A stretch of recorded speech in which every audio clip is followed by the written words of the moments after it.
The boardroom smelled like burnt coffee and old money. 58 floors up, rain smeared the glass into gray streaks that made Midtown look like it was drowning. 2 security guards stood behind the chair at the head of the table. His chair, hands clasped, eyes dead. Gideon Crane's fingers trembled on the armrest. The founder, the legend, the man whose name sat on the building in stainless steel letters. He kept staring at the woman in the plain charcoal cardigan like she was a stain he couldn't scrub out. "You can't be in here," he rasped, but his voice didn't carry. Not with the attorneys lining the wall, not with the board members avoiding his gaze, not with the sealed envelopes already laid out at every seat like body bags. The woman didn't raise her voice. She just slid one folder forward. A single page floated out. Signature blocks, dates, numbers that made faces blanch. Gideon read it once, twice. Then his throat worked like he was trying to swallow glass. Harbor Ridge Holdings, beneficial owner. The woman leaned in, close enough that he caught the faint scent of starch and subway wind. "Stand up, Gideon." He didn't move. The guards did. One hand on his shoulder, firm as a verdict. Across the table, a door creaked. A woman in a designer dress, wet mascara, shaking hands, stood there like she'd run through a storm to stop an execution. "Mom," she whispered, and the room went colder. 16 years earlier, I was just Lena Hart from Jackson Heights, stitching hems in a back room above a Dominican bakery, the kind of place that always smelled like sugar and fryer oil.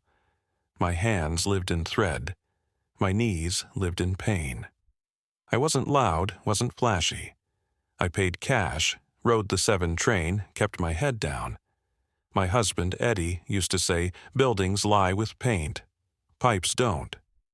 He fixed boilers in pre-war walk-ups, came home with bruised knuckles and a grin like the world hadn't beat him yet. When he dropped dead on a job site at 49, the city didn't pause. The landlord didn't care. The paycheck stopped anyway. What Eddie left me wasn't pity money. It was a policy payout and the sale of his small maintenance company. Enough to breathe, enough to think. Enough to do something nobody expected from a seamstress with cheap shoes. My daughter, Claire, was 23 then. Pretty, ambitious, hungry in a way that scared me. She wanted Manhattan the way some people want oxygen. The first time she mentioned the Cranes, her voice went soft like she was afraid to wake the wrong thing. "Mom, I met someone. His name's Miles Crane." I remember the pause before she added, like a warning, "His father runs Crane and Bishop." Outside my window, sirens stitched the night. I looked at the needle in my hand, the thread pulled tight, and felt something in my chest tighten with it. "Bring him by," I said. Claire hesitated. Maybe we don't do Queens, not at first." And in that half-second of silence, I heard the first cut of the scissors, clean, deliberate, right through the bond I thought we had. Miles Crane stepped into my apartment like he was stepping into a museum exhibit labeled Early American Struggle. He smiled too wide, too careful. His shoes cost more than my rent. Claire hovered beside him, watching my walls the way you watch a cracked mirror, afraid of what it reflects. "Mrs. Hart," Miles said, scanning the narrow kitchen, the sewing table, the faded couch. "Claire's told me a little. A little."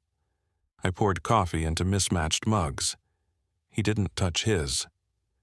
Claire talked fast, about law school, about Midtown, about a charity gala at the Langford where Miles had connections. Every sentence angled upward. Every glance at me flickered with calculation. After he left, she didn't sit down. "Mom, they're different." "They?" "The Cranes, their legacy money, foundations, buildings with their name on them." "And?" And maybe when you meet them, you don't have to get into the sewing thing. You could just say you manage private clients. I stared at her. I hem pants, Claire. She exhaled, frustrated. You make it sound small. It wasn't small, it was honest. 2 months later, I stood in Gideon Crane's Connecticut mansion under a chandelier that looked like it had swallowed a galaxy. Oil paintings, marble floors, staff that moved like whispers. Gideon looked me over once, quick, clinical. So, you're Claire's mother, he said. A tailor, I'm told. Seamstress, Claire corrected lightly, like she was adjusting a crooked picture frame. Gideon smiled without warmth. How quaint. At dinner, I was seated near the service door. Claire sat close to Miles, close to power.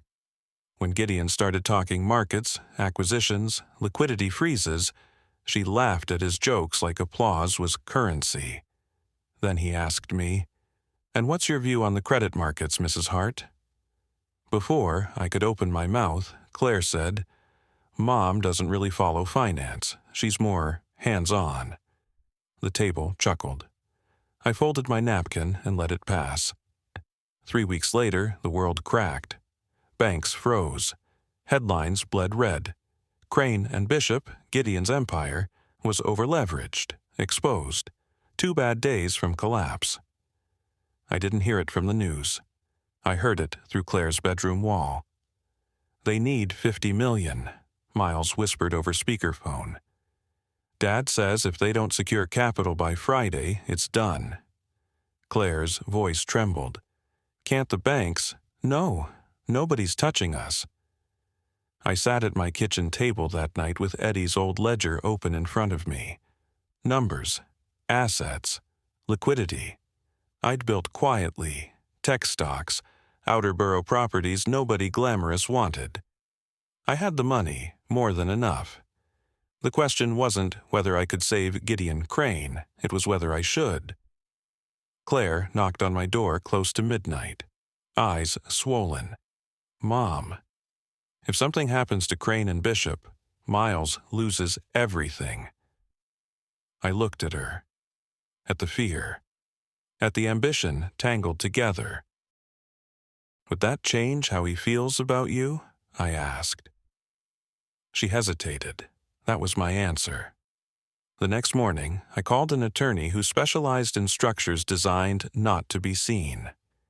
"I need an LLC in Delaware," I told him. Layered, anonymous, and I needed airtight. There was a pause on the line. "That kind of structure," he said carefully, "isn't cheap." "I'm not trying to be cheap."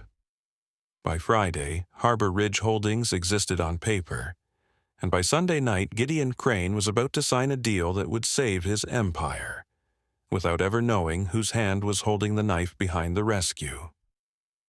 The deal closed at 11:47 p.m. on a Sunday. Gideon Crane never met the person who wired $50 million into his dying company. He met a lawyer instead, pressed suit, neutral tie, voice like dry paper. "Harbor Ridge Holdings will require 51% equity," the lawyer said. Non-negotiable. Gideon didn't have leverage left to argue. Banks had shut their doors. Partners were circling like sharks that smelled blood in the marble halls. He signed. By midnight, Crane and Bishop belonged to me. Not publicly, not socially, but legally, down to the last decimal. Claire called the next morning, breathless. "They found an investor," she said. "Some private fund, anonymous. Dad says they're aggressive but smart. They saved everything." Dad. She'd started calling Gideon that already. "That's good," I said evenly. "You don't understand," she insisted. "This changes everything." She was right, it did. For the next decade I watched from the shadows. My lawyer attended every board meeting in my place, voted my shares, blocked policy shifts that would dilute ownership, quietly steered expansion into sectors Gideon would have ignored. Logistics, infrastructure, recession-proof assets. Crane and Bishop didn't just recover, it exploded. And Gideon took every interview, every award, every magazine cover. The turnaround king, one headline called him. I clipped it and tucked it into a drawer. Claire married Miles 6 months after the bailout. At the wedding, I was seated at the back of the cathedral, beside a woman I later learned was their event planner's assistant.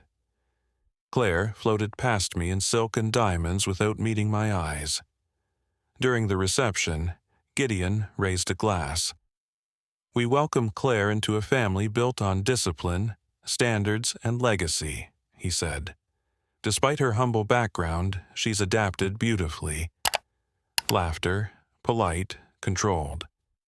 Claire smiled, didn't correct him. That was the first fracture. The second came with my granddaughter, Isla. For 6 months, I was invited every Sunday, then every other, then, we're busy. By the time Isla turned 5, she looked at me one Thanksgiving and whispered, "Daddy, who's that lady?" Claire laughed too quickly. "That's Grandma Lena, she lives far away." I lived 20 minutes away. When I offered to help with school tuition, just casually, Claire stiffened. "We don't need that kind of help," she said. "Miles handles everything." That kind of help. As if mine would contaminate the table. Years passed. My net worth climbed quietly past $1 billion as Crane and Bishop expanded overseas. 51% of everything Gideon bragged about belonged to the woman he'd once called quaint.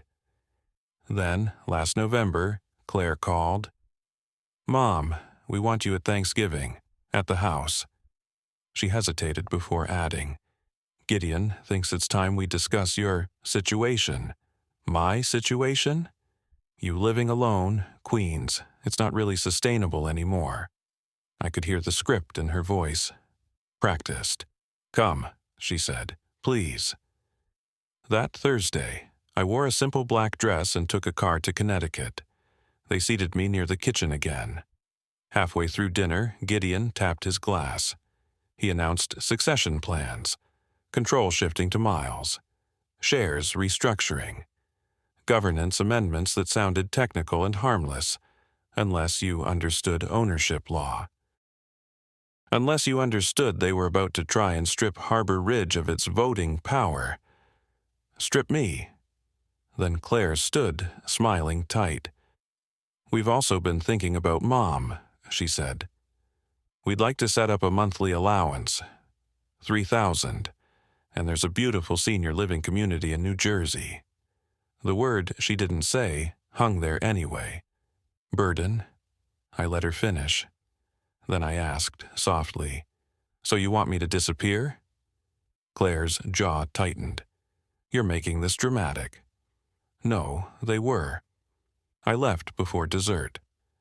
At 9:12 p.m., I called my lawyer. "File the disclosure," I said. "Full ownership. Emergency shareholder meeting, Monday, mandatory attendance." There was a long silence. "Once this is done," he warned, "there's no going back." I'm not going back.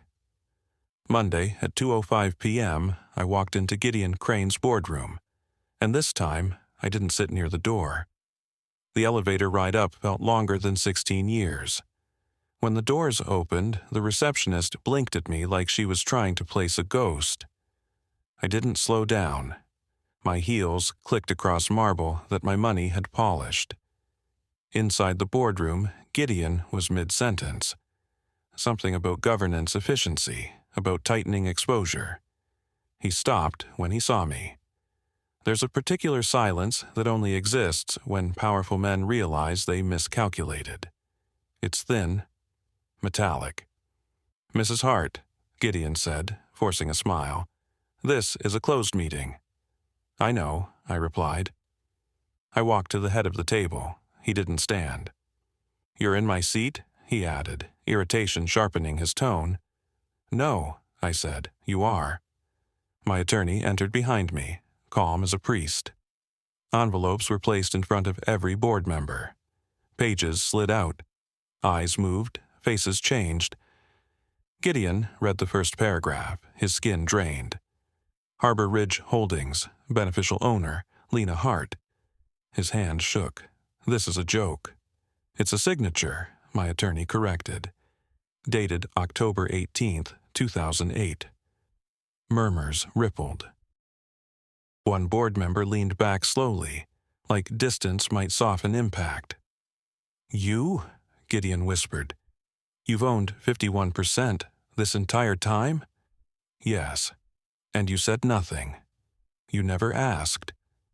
That wasn't entirely true. He'd tried. Private investigators, offshore probes, legal pressure to amend disclosure bylaws. I'd blocked each move quietly, patiently. But this morning, patience was done. You attempted to force a shareholder identity clause, I said, sliding another document forward. Section 7.4, a violation of our original investment agreement. Gideon's lawyer stiffened. That amendment was exploratory. It was a coup, I corrected. You intended to strip Harbor Ridge of voting power and consolidate control before succession. Miles stood abruptly. This is insane. I turned to him. You knew. He didn't answer. Claire appeared in the doorway then, mascara streaked, breath uneven. She'd heard enough to understand the ground was collapsing. Mom. The word sounded unfamiliar in her mouth. Gideon's voice cracked. You can't remove me. I built this company. With my capital, I replied. You were 48 hours from bankruptcy. I looked at the board. I moved that Gideon Crane be removed as CEO effective immediately. One hand rose, then another. My 51% didn't just tip the scale, it crushed it. Gideon stared at the security guards as if they'd betrayed him personally. They hadn't. They were just following orders. Mine. As he was escorted out, he turned once more. This isn't over. He didn't sound angry anymore. He sounded afraid. The door closed. Claire stepped fully into the room. You destroyed him, she whispered. I looked at her for a long moment. No, I said quietly. He tried to erase me. I just stopped letting him. Her phone buzzed in her hand. She glanced down, her face changed. What is it? I asked. She swallowed. Mom, Dad just filed a lawsuit. For what? I asked. Claire's fingers trembled as she scrolled. Wrongful removal, breach of fiduciary duty, abuse of controlling interest. I almost smiled. Gideon had always preferred offense to defense. On what grounds? I asked calmly. He's claiming you acted in bad faith, that you concealed identity to manipulate governance. My attorney didn't even blink. The structure was legal. The concealment was contractually protected. His case won't survive discovery. Claire looked between us like she was watching two surgeons discuss an amputation. You planned this? She whispered to me. All of it. Yes. For years. For as long as it took. Her breath hitched. So, Thanksgiving, the nursing home, you already knew? I knew your father-in-law was drafting bylaws to neutralize me. I didn't know you'd volunteer to pack my bags. That landed. She flinched. The boardroom door opened again. My new interim CEO, Dr. Evelyn Marks, recruited quietly months ago, stepped in. Efficient, focused, unimpressed by drama.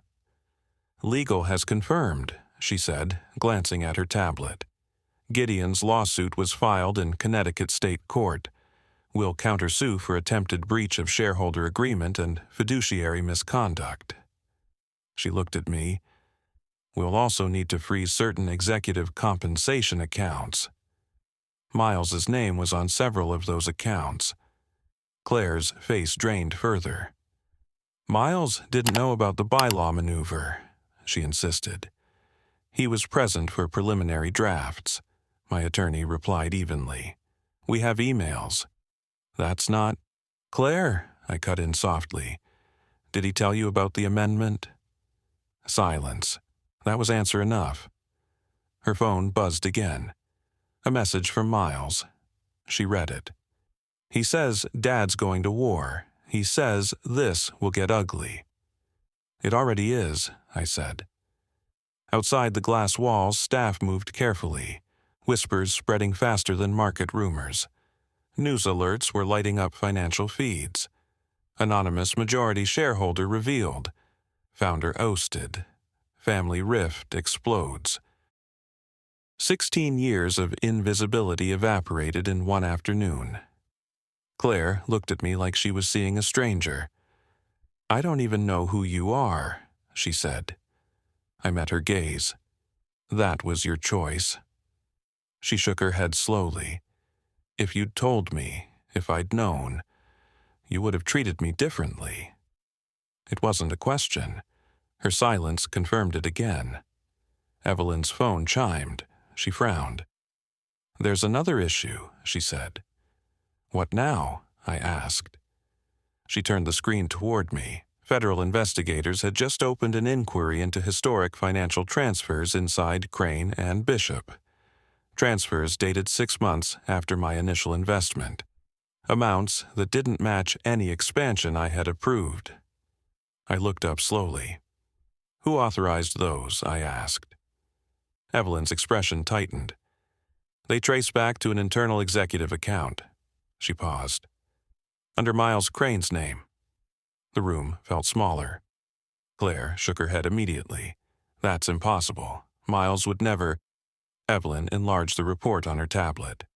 6 transfers, offshore routing, shell vendor. Total exposure, $28 million. My pulse didn't spike. It dropped. Cold and deliberate. Dates? I asked. Early 2009 through mid-2010. Right after the bailout. When the company was stabilizing. When scrutiny was lowest. Claire stepped back like the floor had tilted. No, this is Dad's mess. This has to be Dad's. Gideon's accounts were audited annually, Evelyn said. These were approved under the Strategic Development Fund. Miles' pet project. Claire grabbed her phone, dialing.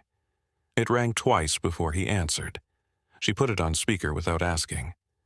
Miles, tell me this isn't real. A pause. Breathing. Not surprise, calculation. Claire, he said carefully, you shouldn't be in that room.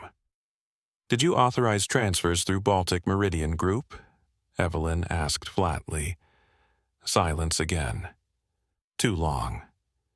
It was structured debt shielding, Miles replied finally. Dad knew. Structured to where? I asked. To protect liquidity during the recovery. Into an offshore consulting firm with no employees? Evelyn countered. His tone hardened. You're looking at it without context. Give me the context, I said. Another pause. Then, it was temporary. I was going to return it. Claire's breath broke. Return it? It was leverage, he snapped. I needed independence from Dad, from all of you. The line went dead. The boardroom stayed silent for 3 full seconds. 28 million, not miscalculated, not misplaced, extracted. I looked at Claire. She looked hollow. He said he did it for independence, she whispered. No, I said quietly. He did it because he thought no one was watching. Evelyn straightened. Federal investigators don't move without evidence. Someone tipped them. That landed differently. I hadn't. My attorney hadn't. Gideon? Possible. A scorched earth tactic. Or Miles himself, trying to control narrative before we discovered it internally. Claire's phone buzzed again. A text preview flashed across the screen before she could hide it. We need to talk. Alone. Don't trust your mother. Claire stared at it like it was written in a foreign language. "Mom," she said slowly, "what if this isn't just about money?" I felt something shift in my chest. Instinct. "What are you saying?" She swallowed. "He told me once, if he ever lost control of the company, certain information would surface. Information that would hurt you." The air left my lungs quietly. "What information?" "I don't know. He never explained, just said you weren't as clean as you looked." For 16 years I had been patient, precise, careful. I met Evelyn's eyes. Pull every historical record from 2008 onward, every internal memo, every executive email. Claire looked at me, fear replacing shock. "What did you do back then?" she asked. I didn't answer immediately, because for the first time in 16 years, I wasn't entirely sure what Miles might have found. 16 years earlier, I hadn't just wired money. I'd moved fast, too fast. When Harbor Ridge Holdings injected $50 million into Crane and Bishop, markets were collapsing by the hour. Banks were freezing lines mid-transaction. Regulatory filings lagged weeks behind reality. In chaos, paperwork becomes suggestion. I had authorized the transfer through a bridge instrument, short-term convertible equity routed through a Cayman intermediary to avoid triggering predatory lenders who would have forced immediate restructuring. It was legal, aggressive, but legal. But aggressive structures leave fingerprints. If Miles dug into the initial capital stack, Evelyn said quietly, he may have found the temporary leverage vehicle you used. Claire looked between us. Leverage vehicle? A protective shell, I said, to keep your father-in-law's creditors from devouring the company before stabilization. Was it illegal? No. Was it clean? I didn't answer immediately. It had been necessary. That was the truth. Necessary things are rarely clean. Evelyn's phone buzzed. She frowned again. Federal inquiry isn't just about Miles. She turned the screen. The investigation referenced a dormant entity linked to the 2008 bailout, an entity that no longer officially existed. But I remembered it. A temporary acquisition subsidiary formed for 48 hours during the transfer window. I had dissolved it once stabilization hit. Perfectly routine, perfectly documented. Unless someone had altered the archive. Claire stepped closer to me. Did you destroy anything? No. Did you hide anything? I protected an investment. Her eyes searched my face. For the first time in years, not with embarrassment, with fear. Evelyn exhaled slowly. If Miles accessed internal legacy files before deletion, he could have copied structural diagrams.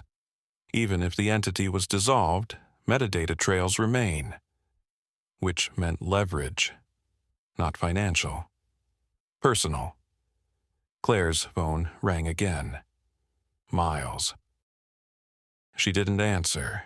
It rang again and again. Finally, she silenced it. I need to see him, she whispered. No, I said immediately. You think he stole $28 million and tipped federal investigators?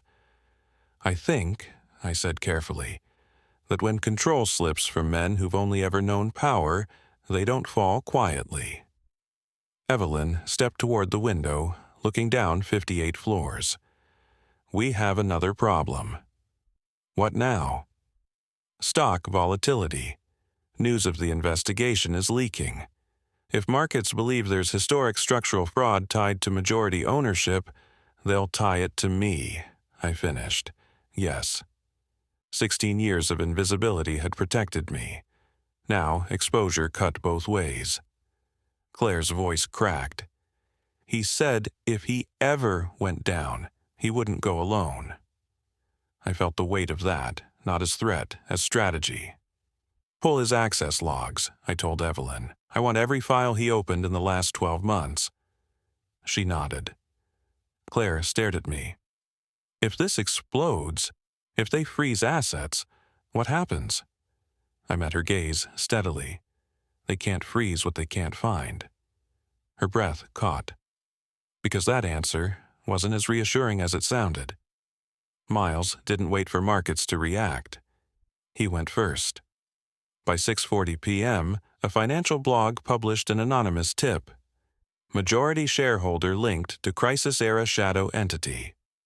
No name, no confirmation, but enough detail to make regulators curious and investors nervous. Evelyn stood at the head of the temporary crisis call. Screens glowed across the boardroom like interrogation lamps. Trading volume is spiking, she said. Speculation is shifting from executive fraud to structural irregularities during the 2008 rescue. Structural irregularities. Claire sat rigid beside me, silent now. Shock had burned off. What remained was clarity. He's forcing you into the light, she said. No, I replied. He's trying to force me into a corner. There's a difference. Evelyn turned. If regulators reopen the 2008 transaction under suspicion of concealment, they'll request original bridge documentation. I have it, I said. In physical form? Yes. Her eyes narrowed slightly. Not digital? I never trusted digital. Claire looked at me sharply. You kept everything. Every wire confirmation, every shell registration, every dissolution filing. Where? I didn't answer, because location is leverage. At 7:12 p.m., my attorney called. His voice was lower than usual. Lena, Miles just filed a whistleblower affidavit. Claire flinched like she'd been struck. Claiming what? I asked evenly. That the 2008 capital infusion masked temporary ownership concealment designed to manipulate market perception. That's absurd. It's strategic. I closed my eyes briefly. Miles wasn't trying to prove illegality. He was trying to create doubt. Enough doubt to stall control. Enough doubt to freeze governance. Enough doubt to negotiate. Claire whispered, He's burning the house down. No, I said quietly. He's trying to smoke me out. Evelyn's phone chimed again. She looked up slowly. There's something else. The room stilled. Federal investigators have issued a preservation order. For what? For all original transaction records tied to Harbor Ridge's initial equity conversion. That wasn't the problem. The problem was timing. Because 6 weeks ago, I had moved the physical archive, not to hide it, to protect it. After Gideon began drafting disclosure amendments, I anticipated escalation. I relocated the boxes from my safe deposit vault to a private storage facility under a blind trust. Routine precaution. Except now. If investigators reached the original vault and found it empty, it would look like destruction. Claire stared at me. You moved them? Yes. Without updating the registered location? Silence. Evelyn didn't raise her voice. She didn't need to. Lena, if they inspect the declared archive address and it's empty, they'll assume tampering, I finished. Claire's phone buzzed one more time. A single text from Miles. Check your old vault. My blood ran cold because only 3 people knew about that box. My attorney, myself, and my late husband, who had been dead 16 years. Dead men don't send warnings. That was my first thought. My second was worse. Someone had accessed the vault before I moved the archive. Claire watched my face carefully. What are you not telling me? I forced my breathing to slow. Your father helped me structure the first transfer, not financially, logistically. Dad was a maintenance contractor. He understood systems, infrastructure, timing.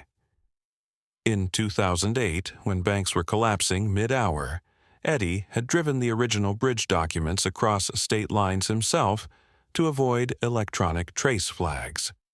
He'd signed as temporary operations witness on one dissolution filing, standard procedural notation. Harmless, unless someone reinterpreted it. Evelyn stepped closer. If Miles found Eddie's name on transitional documentation, he could imply undisclosed coordination, insider structuring. Claire's voice dropped. He's framing Grandpa. No, I said quietly, he's baiting me. The preservation order meant investigators would inspect the registered safe deposit vault within 48 hours. They would log contents, photograph shelves, and find it empty because I had moved everything 6 weeks ago.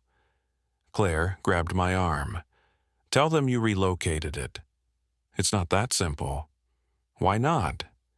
Because the relocation trust isn't publicly linked to Harbor Ridge. Silence.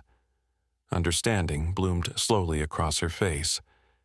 If they follow that trail, they won't just see corporate documents, I said. They'll see the personal asset network. The blind trust held more than transaction files. It held cross-collateralized property deeds, liquidity bridges, offshore contingency reserves, structures designed for protection, not exposure. Structures built over 16 years of watching men try to claw control back. Evelyn's jaw tightened. If federal auditors uncover undeclared capital shields, even if legal, optics alone could destabilize markets. Claire whispered, He doesn't want money. He wants you discredited. Yes.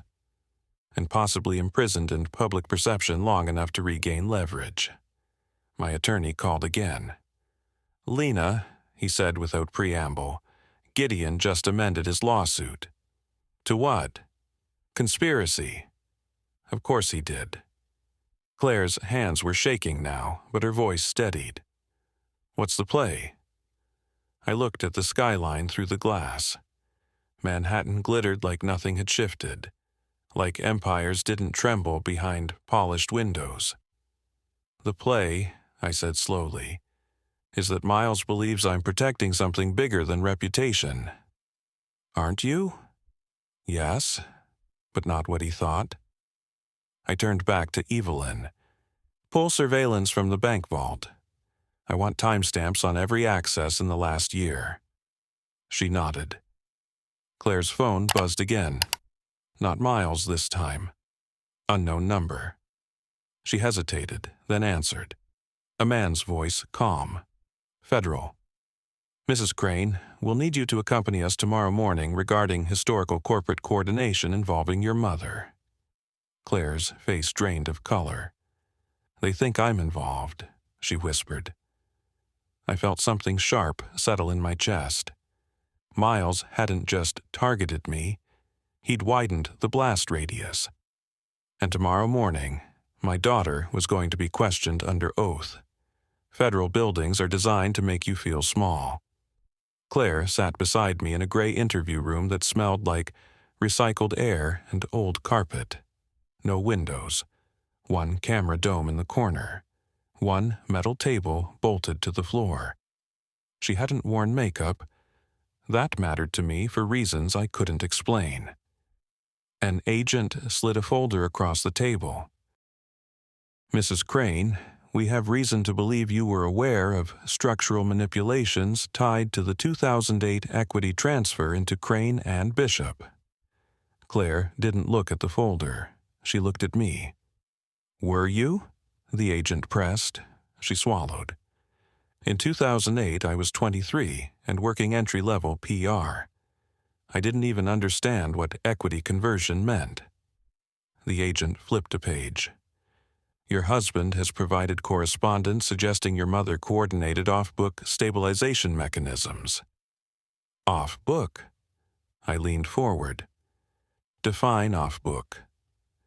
The agent's eyes shifted to me. Undisclosed transitional control structures.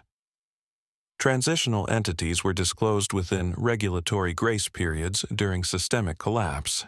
I replied evenly. Check the filings, everyone cleared. He held my gaze. Testing for flinch. I didn't give him one. Claire's voice steadied. Did Miles tell you he moved $28 million through a shell consultancy? The agent's expression didn't change, but his pen paused. That's under review, he said. Review it faster, she snapped, because this isn't about compliance, it's about retaliation. There it was. Not the daughter who wanted Manhattan approval, the woman who was done being managed. The agent closed the folder slowly. Mrs. Hart, did you relocate original bridge documentation from the registered vault? Yes. Why? Because Crane leadership began drafting governance amendments that violated shareholder protections. I anticipated document interference. Do you have the originals? Yes. Where? I met his eyes. In a federally declared preservation trust, registered, time-stamped, audited. That wasn't entirely true 6 weeks ago. It was true now. Because at 3:12 a.m., after Miles's first leak, I had authorized immediate digital notarization and federal escrow submission of the archive through a third-party compliance vault. Miles had checked the old box, but he'd been 6 weeks late. The agent studied me carefully. Mr. Crane claimed destruction. He claimed leverage, I corrected. Silence. Then the agent closed the file. We'll verify the escrow trail. He stood. The tension in the room shifted, not resolved, but redirected. Claire exhaled shakily once the door shut. You were ahead of him, she whispered. I've been ahead of him since 2008. Outside, phones buzzed again. Market corrections, legal recalibrations. By evening, federal statements clarified. Investigation ongoing. No evidence of criminal concealment in majority equity structure. Miles' whistleblower credibility weakened within hours. Gideon's lawsuit lost oxygen. And Claire? She looked at me differently now, not with shame, not with awe, with recognition. I chose wrong, she said quietly. You chose fear, I replied. Now choose better. 2 weeks later, Miles resigned, quietly, settlement sealed. Gideon sold the Connecticut estate under pressure from debt acceleration clauses.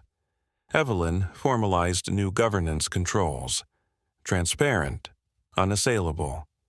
And I went back to Jackson Heights. Not to hide, to live. On Sunday, Claire knocked on my door without rehearsal in her voice. I'm not here because you're powerful, she said. I'm here because you're my mother.